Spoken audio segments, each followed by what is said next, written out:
L'actualité politique béninoise récemment secouée par l'échec de la fusion entre les poids lourds politiques de la mouvance présidentielle, le Parti du Renouveau démocratique PRD et l'Union progressiste UP a suscité des réactions vives et acérées, notamment de la part du ministre conseiller à la Défense et à la Sécurité, Rachidi Gbadamassi, connu pour ses analyses souvent tranchantes. Le ridicule ne tue pas du tout, ni l'UP, ni le PRD n'ont encore d'existence légale en République du Bénin sur les plans organiques, juridiques et administratifs.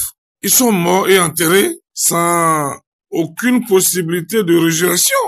Ils ont entièrement et totalement disparu. Unis en août 2022 à travers une fusion répondant à la réforme du système partisan, cette union semblait prometteuse, mais elle s'est rapidement confrontée à des obstacles internes et idéologiques. La récente annonce de la fin officielle de la fusion a été interprétée par certains acteurs comme une défaite politique cuisante pour les deux formations politiques. À travers des arguments pédagogiques, juridiques et administratifs, Rachidi Gbadamassi explique qu'il s'agit d'une défaite politique qui aura un impact sur la stabilité du système politique béninois. Je vais vous démontrer de façon pédagogique que ni le PRD ni l'UP ne peut se prévaloir d'une quelconque existence.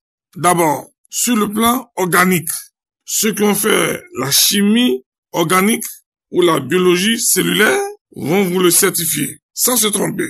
Il n'est possible que la fusion de deux organismes vivants, si l'on veut avoir comme résultat de la fusion un corps vivant, on ne fusionne pas deux corps morts. Autrement, le résultat sera un organisme sans vie. Donc, il ne peut y avoir de fusion que de deux partis politiques ayant encore de vie, d'existence légale au moment de leur entrée en fusion. Celui qui dit que le PRD n'a pas organisé de congrès de dissolution avant la fusion, au juriste qu'il est, se trouve dans le déni de l'évidence et de la réalité. Point besoin de dissolution avant la fusion.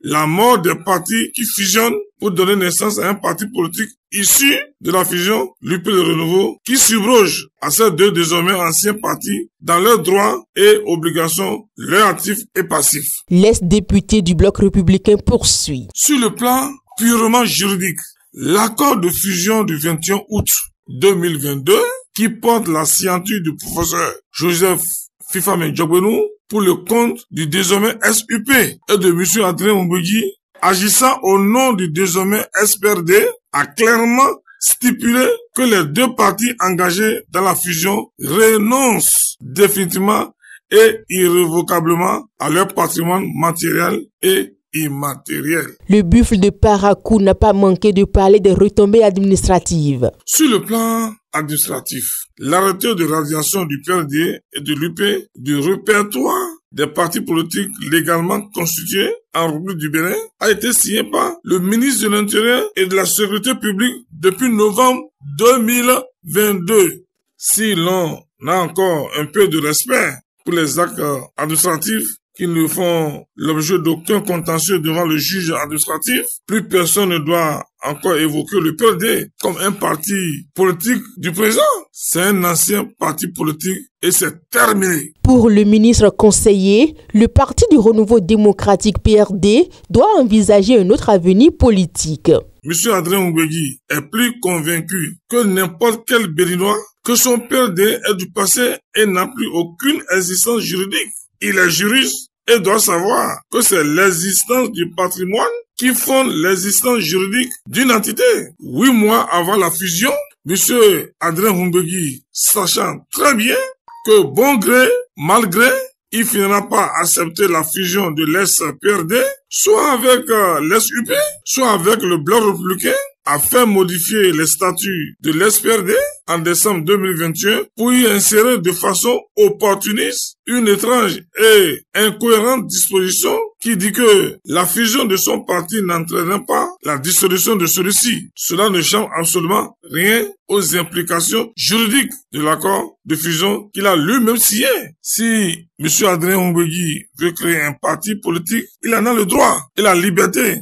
Mais il doit savoir que l'article 15 de la loi du 17 septembre 2018 portant charte des partis politiques a prescrit qu'aucun parti nouvellement créé ou né de la scission d'un parti politique ne peut prendre ni la dénomination, ni le logo, ni le slogan d'un parti existant. Au cours de cette sortie médiatique, Rachidi Badamassi a mis en lumière la faiblesse structurelle et stratégique de certains partis politiques au pays du président Patrice Talon. L'article 19 de la loi du 17 septembre 2018 portant charte des partis politiques fait obligation au ministre de l'Intérieur dans un délai de 2 mois de faire procéder à toute étude, toute recherche et toute enquête pour s'assurer que le dossier de constitution de parti politique déposé à ces services est conforme à la loi. C'est un article qui est applicable uniquement dans un cas de constitution de parti politique, donc de création de parti politique. Qui vous souvient que j'avais dit du personnage qui n'a jamais été un homme sincère.